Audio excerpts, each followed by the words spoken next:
everyone, it's Elizabeth here. So I just wanted to do this video with some thoughts in regards to keeping the peace and how you cannot heal or spiritually evolve or co-create if you're in a constant state of chaos. I'm going to do some additional videos in the future that really go in depth into the anatomy of it, but today I'm just going to talk about several key points about understanding the difference between the fight or flight response as well as being in the rest and digest phase of the nervous system, and just really kind of diving a little deep into understanding why modern society just does not revolve around any sort of culture of well-being, and modern society in general is very toxic in nature on an emotional, spiritual, as well as a physiological level. So the one thing that you have to know is that we do need stress in our life. Stress can be a motivator. However, there's too much stress or chronic bouts of stress can lead to long-term damage in the future. So when you're looking at basics of immunity and immune function, the main goal of the immune system is that its goal is to protect the body, and it prevents infections caused by germs or pathogens and heals damaged tissue in the body caused by injury or illness. Now, the immune system does have two main branches. The first is the innate immunity, which is a rapid general response to any general threats discovered to the body. And then there is the second is acquired immunity, which activates when it comes across microbes and focuses on learning about the threat so it can be protected against in the future. In the world of exercise science, because I've spent 15 years studying this stuff, you do have to have a little bit of inflammation and a little bit of stress in the body in order to build immunity. So for example, when you exercise, you are entering a state of fight or flight. Now, that actually does tear down your muscle fibers. It will increase some inflammation, and it will help you build a better immunity. So you have to have that little bit of form of breaking down in the body in order to help build up. Some other example is foam rolling. Foam rolling actually does bring a little bit of inflammation to that trigger point in the body, which helps bring further blood flow and nutrients to that part of the body to help it heal. So you want blood flow, you want nutrients, and you want oxygen to go to injured or healed parts of your body. Now, so for example, you do have to have a little bit of stress in your life in order to evolve and grow. However, when we have too much stress, or if we are chronically in fight or flight, we have a breakdown of the body, and that is where your immune system will further break down. Research has shown that chronic stress can inhibit the body's regulation of inflammation, which can ultimately lead to chronic inflammation and long-term effects on immunity. So obviously exercise addiction could be bad, but when you look at the brain and understanding fight or flight, your brain cannot perceive what is causing the stress in the body. The body just gets a trigger response, and it responds to the trigger by activating the fight or flight. So for example, you could be sitting here reading an email that gets you so emotionally stirred up that it triggers fight or flight because you produce a little bit more anxiety in that state of being. Or you could see a fire or a guy with a gun in a grocery store, and that's going to trigger the fight or flight response to help you move. The body and the brain do not know what the trigger is. It just knows how to respond. So when you are looking at your nervous system, you have your central nervous system, which includes your brain and your spine, and then you have the other side, a little more somatic, which is the peripheral nervous system.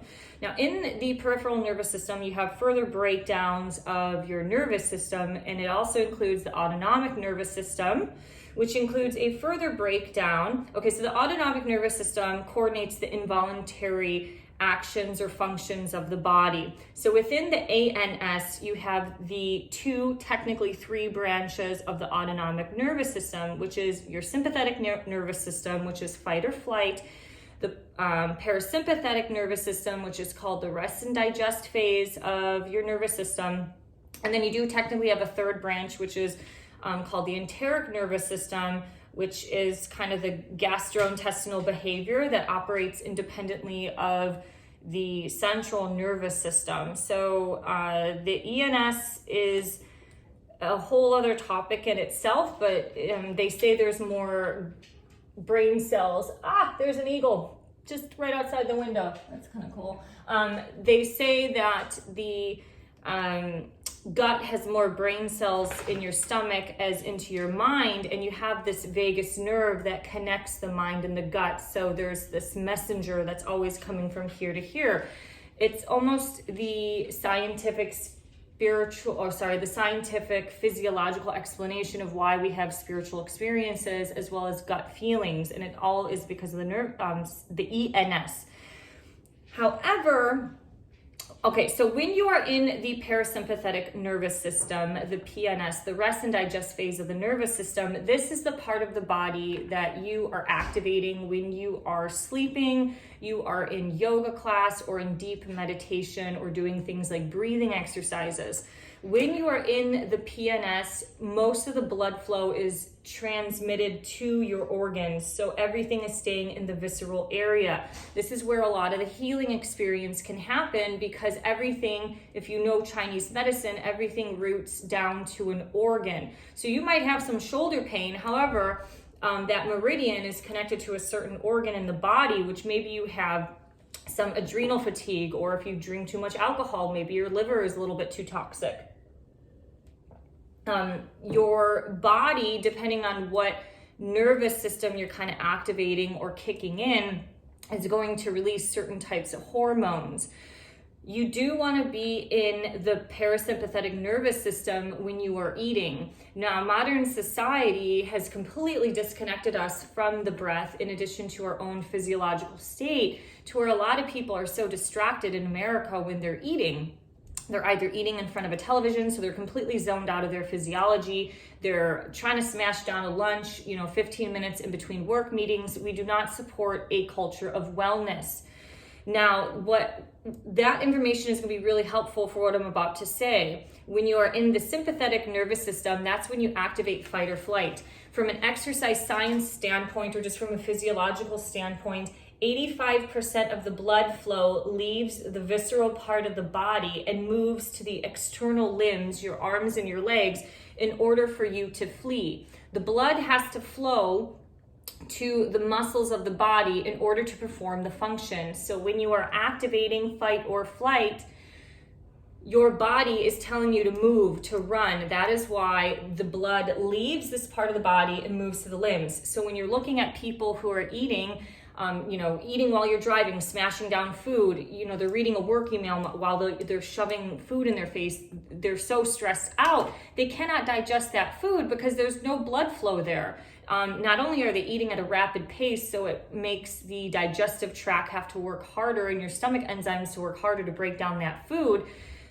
There's still, you want the blood to be into this part of the body to kind of help ease that part of the function of the digestion and moving, all of that bile and whatever down toward the colon.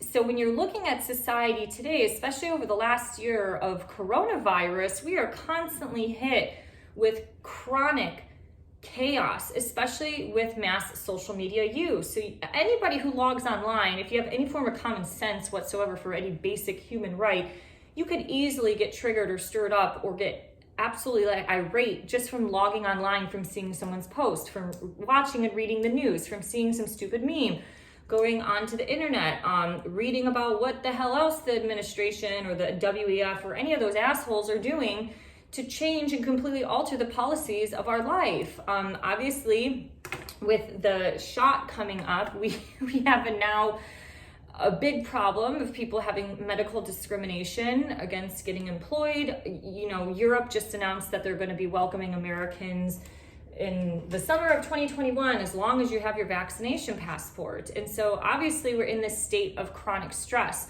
I don't know what my answer is to that, but we do have to be able to manage our stress in order to co-create and heal and exit this matrix and get the fuck out of any sort of toxic situation that you're in. It is really, really important to maintain your borders and your boundaries of what you are feeling in your mind, because like I said, your mind, you might think like, oh, I'm just hanging out at home, like it's a stress-free environment, but it's not, because what you're feeling in your brain is like fast food for the mind. The blow it up video games, the blow it up like the Die Hard, just movies, like all of that stuff actually triggers a little anxiety. How many people watch the news or watch some sort of reality television show and get completely friggin' frazzled out from it? It's because it's promoting chaos. Everything that has been planned is to promote chaos. When you promote chaos, you further stimulate fight or flight response, and being in fight or flight for too long periods of time is going to break down the body. It's going to break down your immune function, your immunity. When you start to break down your immune system, that's where diseases start to really come about and happen. Developing an autoimmune disorder, your immune function isn't working properly. So now it's like working backwards by developing a disease. If you understand anything about the human pH of the body, you know, trying to be in homeostasis or trying to eat a little bit more alkaline, how much of our society eats in America, the SAD diet, the standard American diet, is eating food that has absolutely no biodiversity, no nutrients, and is just processed carbohydrates and junk food that is completely acidic in nature. Smoking, drinking, sugar, drinking is alcohol, I meant alcohol, soda pop, all of that stuff. It's all garbage junk. We have become a fast food body, basically, and our minds have become a fast food state. So from the physiological perspective, you want to be tapping into the rest and digest phase of the nervous system, which is your parasympathetic nervous system. Like I said, that's what happens when you sleep. Or that's the nervous system that you're in when you're sleeping, meditation, probably yoga, depending on the type of yoga. Yoga Nidra actually gets you into the parasympathetic nervous system quite easily because it's like a conscious sleep. So you are lying down. When you are lying down, you actually are stimulating the nervous system in its most easily rested state. It's why we sleep lying down, because your nervous system naturally relaxes in that state. In your enteric nervous system, which kind of, like I said, explains the spiritual experiences from a physiological standpoint by understanding the mind and the gut interaction and how there's more brain cells in your gut than into your head. So those gut feelings that you get are actually legitimate experiences. You have the vagus nerve, and the vagus nerve is, it connects the mind and the gut. So basically what's going on is that it's bringing information from your inner organs, like your gut, your heart, your lungs, and it's transmitting the information up to your brain. So a lot of this is that involuntary action. Me raising my arm is a voluntary action. My heart naturally beating at its own rhythm is involuntary. I'm not telling my body for my heart to beat. My heart is beating on its own natural rhythm in order to keep me alive or us alive. The nice thing to know about the vagus nerve is that it actually prevents inflammation in the body. So you need some inflammation, you just do not want too much inflammation. A massage, if I am correct, actually causes some form of inflammation to help the body heal and regenerate. However, it's not a chronic inflammation, like just from eating, let's say, inflammation from eating McDonald's every single day for breakfast. And it's not inflammation from ingesting like toxic chemicals from the factory that you work at. The vagus nerve is important because it's also the nerve that tells your body to breathe. So actually breathing exercises help stimulate the vagus nerve. It has a neurotransmitter, which I don't even know if I can explain it that right, acetylcholine. that neurotransmitter does help tell the body to breathe, but this is the chemical in the body that actually releases the relaxation response. So you do want to take care of your physiology from that standpoint. You need your parasympathetic, you need to be more into your PNS, okay? And then you need to be really taking care of your enteric nervous system through like healing your gut, eating proper foods, all of this. If I am correct, if the vagus nerve gets severed, your brain and your gut can actually still connect and communicate with each other because of the enteric nervous system. I do have to check that. I did a presentation on this when I used to work for the American Council on Exercise a few years ago. And so I do think that is accurate. However, we can all look it up. So pretty much you can strengthen your vagus nerve by alternate nostril breathing, connecting with nature, just being quiet, listening to slow, calming music, going out into the sun, just certain normal things like singing, massage, laughing, just having a good time. It's pretty much like just being in a state of bliss, but also just your normal state of living.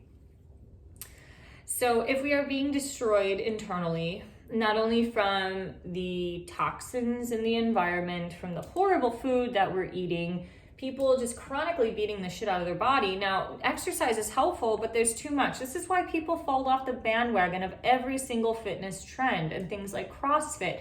It was great for a while for some people, and then they finally broke down. They broke down because they either weren't strong enough on a deeper level of like their ligaments and tendons to be able to do that type of exercise. But like the human body, there are only few exceptions of people that can do this crazy extreme stuff. Most of us live in the middle in this box of balance where it's like exercise is healthy for you, but when you become addicted to it or do stupid stuff like in CrossFit, you can easily lead yourself to injury or lead yourself to chronic pain to where you don't want to ever do it again. So understanding yourself, listening to your body, these things are really important. Even if you're educating yourself through a lot of these spiritual channels who are talking about a lot of what's happening today in the world can still trigger anxiety into your body. So you have to put boundaries on it. You have to be able to escape the things either that no longer serve you or just the things that continuously bring you down. It's why I can't watch the news. It just stresses me out, and then I just become angry when I listen to the news. It's because it's like it's hitting my body, and then I feel tightness in my chest and stuff like that, because it just triggers something. And it's that loud, chaotic noise. Living in a city causes stress all the time, not only from pollution, especially if you're in places like in China and India, where, pretty much the air is like 90% smoke, but listening to all of the cars, the traffic, the ambulance sirens. Yesterday, I was like, Jesus, I was trying to take a walk and there was just ambulance and fire sirens for like an hour straight. And it just, like, I just didn't feel relaxed like I normally would on a nature walk. It's because what you bring in or hear or see or whatever can cause stress into the body. So I hope this has been helpful for you. I really think if you want to grow and evolve, you have to keep the peace, because that is where your spiritual experiences happen. It happens when your gut is healthy, your vagus nerve is healthy. All of this is like the it's like having that little neurotransmitter, like you're your own little television wire. If you put your little tinfoil hat on, you can start transmitting telepathically what you want to the universe, and everything will start to work out for you. You cannot lose hope, but you have to put a border and a boundary on it. I don't go online unless it's really just to post my crap every now and then, to pop on to see like what's going on. If I need help on an Etsy friend group, like a support group on a shipping question, I go to there. But like, I don't spend time on that stuff because it doesn't serve my well-being. It makes me an angry person, and I'm not naturally like that. It just stresses me out. And this is the part Like, we are getting hit from all levels in modern society, and the social media and the news is getting us on this mental level, and it's causing a lot more damage than good. So be well, keep the peace, and if you have any comments or questions, please post them below, and see you next time. Bye-bye.